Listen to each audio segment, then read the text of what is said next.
G'day folks, hope you're doing well. Got a little bit of a different one for you today. This is going to be a bit of a guitar unboxing / review, deep dive into my new family member or new guitar. I've had it for about a month now, so you're not going to see me pull it out of the box and unwrap it or any of that kind of shit. But I figured I wanted to sort of go into the guitar a little bit because there's not an enormous amount of these things out there. They're pretty rare, particularly if you've got the ESP version of it, so there's a little bit of a hint. But the controversy surrounding them as well is also a little bit interesting. So I mean, I've wanted one of these ever since about 2007 when I found out what they were and that they existed, just being who they're related to, and then also the other bits and pieces about it I find to be very interesting. So the idea that I even have one of these at this point for me is pretty fucking surreal, to tell you the truth. So anyway, without any more fucking around, I guess we'll get into it. So this here is my 2004 JH600 S&Key inlay. So this is a Jeff Hanneman signature for anyone who is not familiar with the model terminology there.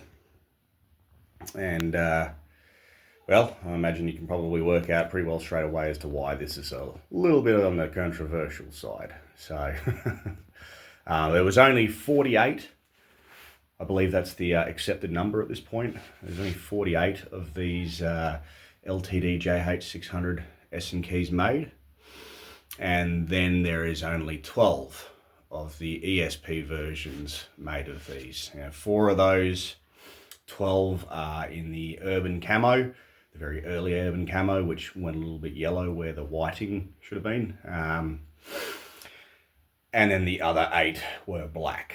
So obviously all of the LTD versions of these, we'll try and get that bloody light off there, are all black. So that's pretty much the case. I'll get into the controversy, obviously, after explaining a bit about the guitar, but these were a 3-piece maple neck.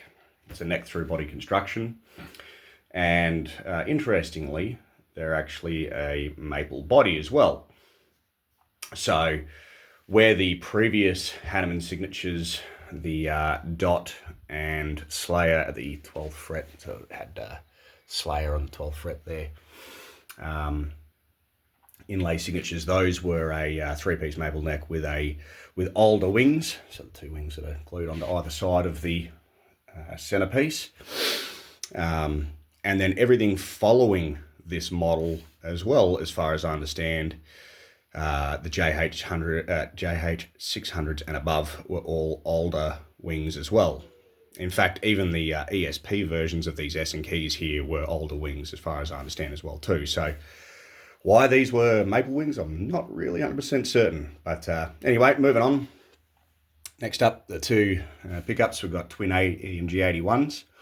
And for anyone that's a bit of a Hanneman fan, knows a bit about his guitars and his signatures, probably picking up on one of the other interesting pieces on these is this is equipped with an original Floyd Rose. Now, Jeff was obviously an avid Kahler fan, and a lot of his signatures obviously feature those. However, so the ones previous to these, and then eventually, I think in 2007, they reintroduced the Kahlers onto them. But at the time in the early 2000s, Kahler was not doing so crash hot, as far as I understand, and so they weren't putting their bridges on production-made guitars. Jeff's personal guitars, they were doing them. And refurbed old ones or made new ones, either one of the case. So he still had them, but yeah, on the production models, all original Floyd Roses until, as far as I understand, about 2007 or 2008, and they went back to the Kahlers. Control-wise, master volume, tone knob. For what reason you want a tone knob on a guitar with EMGs, I have no fucking idea. Unless, of course, you're Trevor Perez. And then, obviously, our 3-way toggle switch. Now, the ESP versions, as with all of Jeff's ESP signatures, also came with a EMG SPC control that is pretty much where that toggle is located. So they'll have 3 knobs there, and then the toggle itself I think's moved to about here from memory. The neck is the extra thin U profile that's pretty common on the ESPs and LTDs. And yeah, other than that, it's a pretty straight, basic setup, but you know, very, very effective guitar. Obviously, you've got Jeff's cutaway there that he pretty famous for having on a lot of his signatures. And yeah, so now for anyone who actually already knows a little bit about these guitars, they've probably already picked out a couple of things that a little peculiar about my particular model. The first one we'll come to is in front of the LTD logo here. Usually you'd have JH600 written. So you can Google that if you like. But you'll see on most of the ones that I've seen that people own, you know, the part of like the forums and whatnot like that, all have that there. And then following this model, or the JH600s also had that written on the truss rod cover. So mine does not have that. It also, let me just get this up here, on the back of the headstock here, does not have any serial number. I'll try and get some light going here, but there's also no other ESP markings on the headstock whatsoever, which is a little peculiar. If I can get it just right, you can see the ESP on there, on the back of the tuners there, the die-cast tuners. But beyond that as well, which is definitely also interesting, I'll put this thing down here, is the body cavities on my particular S&Key are different to the other JH600 S&Keys I've seen out here.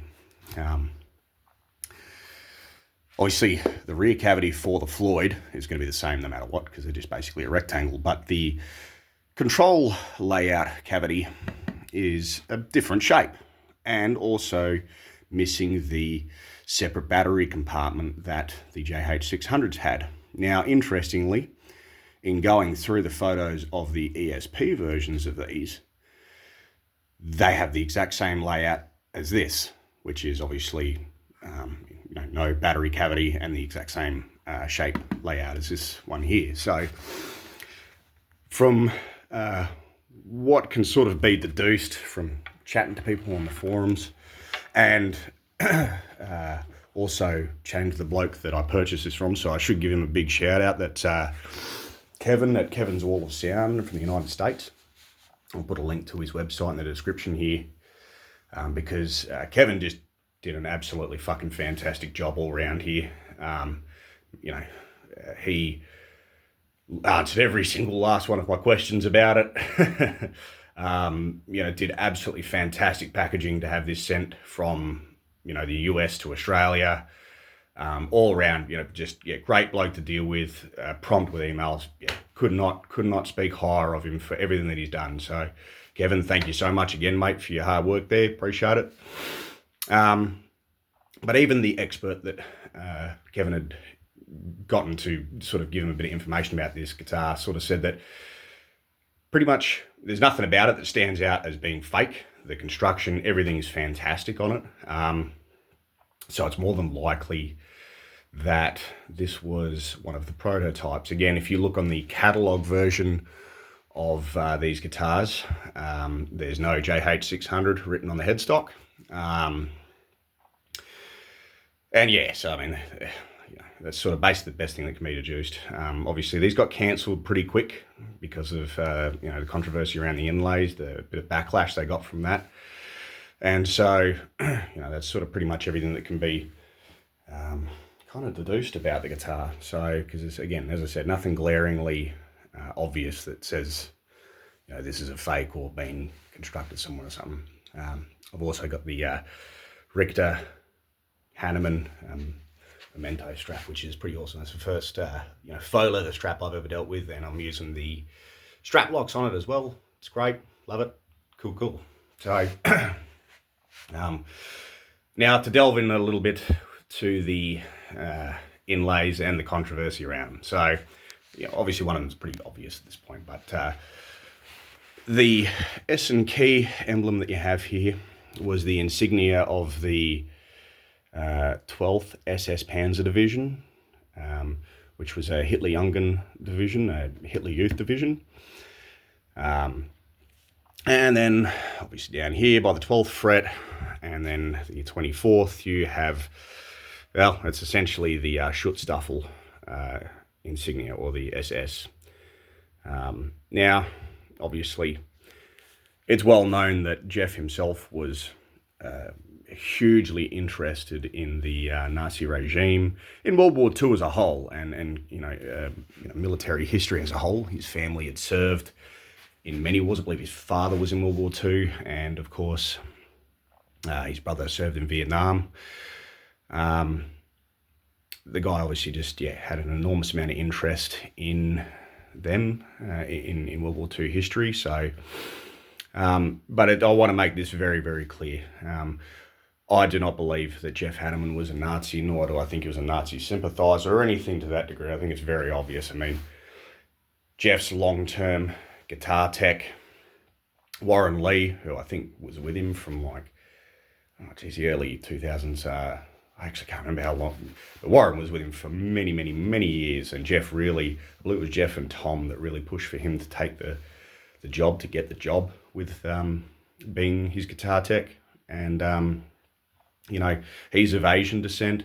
Of course, Tom Araya is Chilean. Dave Lombardo was from Cuba. The list goes on of people who were, good friends with him, or acquaintances, etc., that had nothing of that nature to say about the guy. So really, the way I view this is that, to Jeff, this is similar to like Lemmy using the Iron Cross on his guitars. And of course, Hetfield as well is known for using them. The Iron Cross obviously being the highest medal that the Nazi regime could award to its soldiers. But